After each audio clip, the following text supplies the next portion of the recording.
Hey there, baseball fans. I'm Ben, and you're never going to guess what I'm doing today. I'm opening packs of baseball cards from my childhood. Imagine that. I know it seems to be a pretty regular occurrence around here, and you're right. Today I've got a very weird and eclectic set of packs to open. We're going to go through them 88, 90, 92, a bunch of 93, another 88. Yeah, just covering the gamut of a bunch of packs I had in my possession. So starting off with probably the worst set of cards I can think of, 1988 Donruss. I just find this to be kind of an off-putting set. So mass-produced, it's like out of control, and always terribly centered. And a weird design, but they are baseball cards, and I do like them. So there you go. Whatever happened to Steve Trout? Put him aside and find out what happened to Steve Trout. Yep, and nothing good there. Moving on, 1988 Fleer Baseball Star Stickers. I like these because they are stickers, but they really do act like real cards from that year. As you can tell, you can peel these off and stick them in your sticker book. And we have nothing. Nothing worthwhile in there. 1990 Donruss, a very weird design with a script writing at the top, which of course, if you are an 8-year-old when you're opening these for the first time, you're like, oh man, I don't know who any of these players are because I can't read cursive. But we have, oh, Diamond Kings, and in this case, Nolan Ryan, one of my faves, and I still personally collect Nolan Ryan. And look at this. Number 2, Nolan Ryan, the 5000K card. So that is phenomenal to have those right in a row. I feel like 90, 91, 92, 93 were all Nolan Ryan years when all the card companies were like, let's just milk this for all it's worth. The fact that this guy is just crushing all those long-term records. Oh, look, there's a Cal Ripken All-Star card for his 7th All-Star appearance. Move over Steve Trout. Make room for Cal. So actually, that was a great pack. A couple of Nolan Ryans and a Cal Ripken. Moving right along, let's go to the 88 Fleer. Get rid of our time in the 80s here. Such a weird set, weird design, and just tons and tons and tons of them made. So I can see that I have an All-Star insert in there. Problem is, none of those All-Star inserts are really good players. Here's a Fred McGriff, not a bad card there for Crime Dog. Bobby Meacham, who I'm sure would love to take that picture back and say, oh, why was I biting my lip? Look, there's a beautiful shot of Barry Bonds smiling away when he was normal human size before the PEDs kicked in. That's a good one. Put that aside. Kent Herbeck, looking like he's having a good time. There's Paul Muller.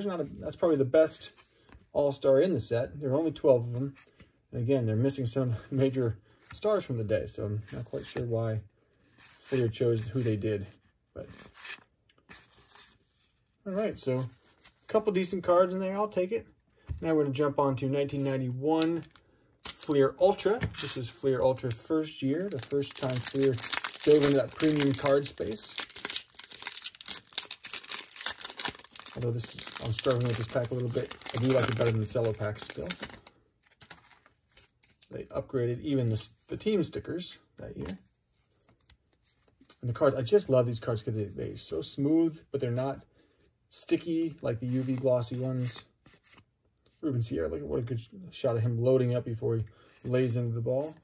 And the backs are nice too. I really like the design in the back. Just great work on these Fleer.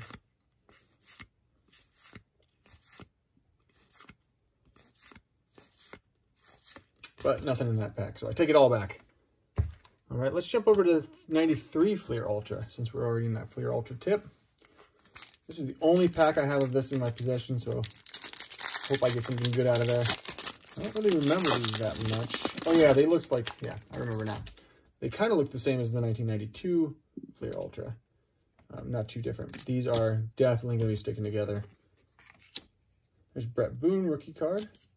See, I do like how they have the rookie card treatment up there. That's a nice touch.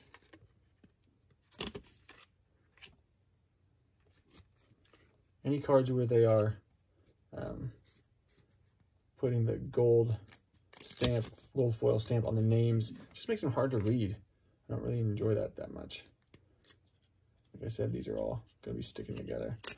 Because that's just how they age. It makes it impossible to pull a mint condition one out of these packs now because they stuck together and it really mars the finish a good bit. There's Cal Eldred from my home state of Iowa. Caminiti, probably on PETs right there in that picture.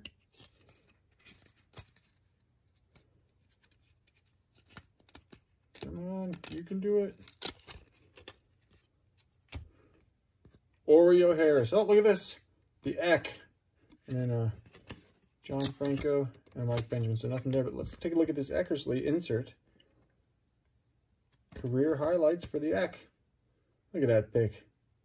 I like this card. I don't know that I've ever seen it before. Great job on that one, Fleer Ultra. Put that aside. All right, we're going to switch to, these are 93, this is 93. Let's go with the 92 score before we jump into the far distant future of 1993 again.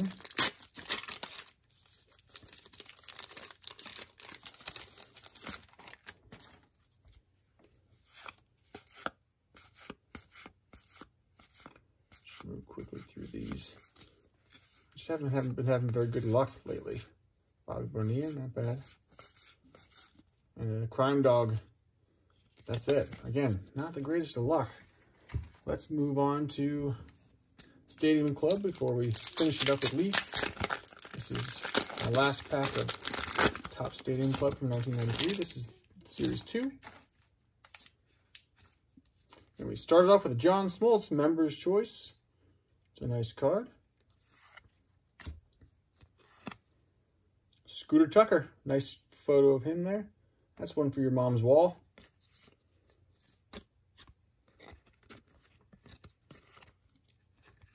Look at this. Frank Thomas Silver. Second City Sluggers. That's an insert card. I didn't... Oh, no, you've got to be kidding me. Oh, Ryan Sandberg insert on the back. I did not know that this existed. It was part of the set. This absolutely blows my mind. Look at that. Oh, man, that's going to my personal collection. Nice job. And forget the Frank Thomas. That Ryan Sandberg makes me happy. Whew. I like it.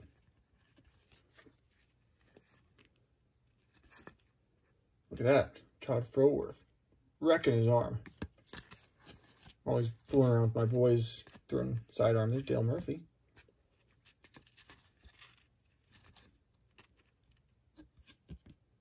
Archie Franco. Let's just take another look at this Ryan Sandberg. That's a wonderful card. I like it a lot. Now, I don't have any idea why this card exists. Is it an insert? Is it a subset? Or it doesn't seem to have any numbers or any indication of what it is, other than it's clearly a Chicago call out. I'll have to look that one up later and see what the deal is. Super happy about that. And here is our last pack, 1993 Leaf. Really a pretty good looking card, even with the gold foil names, but they're UV coated and definitely will be sticking together. I love the design on the back with the city call out in the background. Man, this is going to be a hard one. Who is this, though? I don't know who that is. Ken Griffey Jr. That's I know who that is. So that's a good one. Looking good. I'll put that aside. Chris Sabo with his Rex specs. And that Griffey, I didn't even have any stick on that one, so that was nice. If you're going to have a card without stick, then that's the one you want.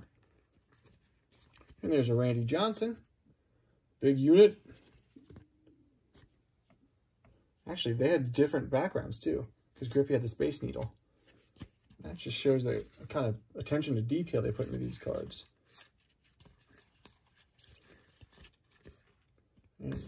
So honestly, really a good session there.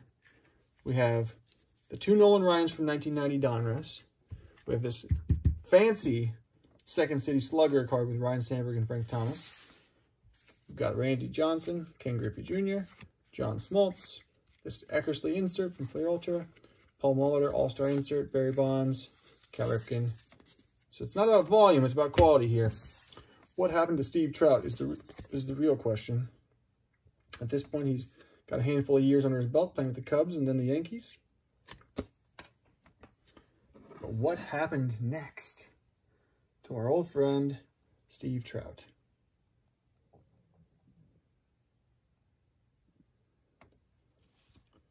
Well, there he is in his Cubs uniform. Played from 78 to 89, went 88 and 92 win loss, 4.18 ERA, 656 strikeouts, so not exactly a stellar career. Played for the White Sox, then the Cubs, then the Yankees, and then the Mariners to finish it out.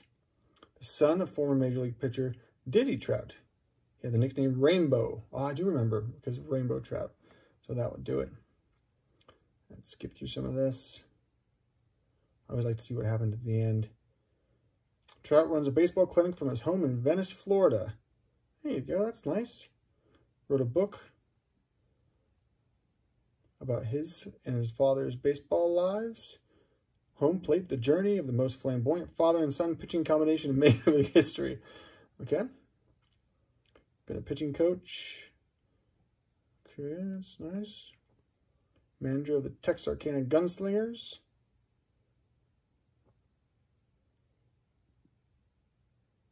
Trout Baseball Academy in Chicago. Co-wrote a children's illustration book called Loosey Goosey Baseball. That's nice.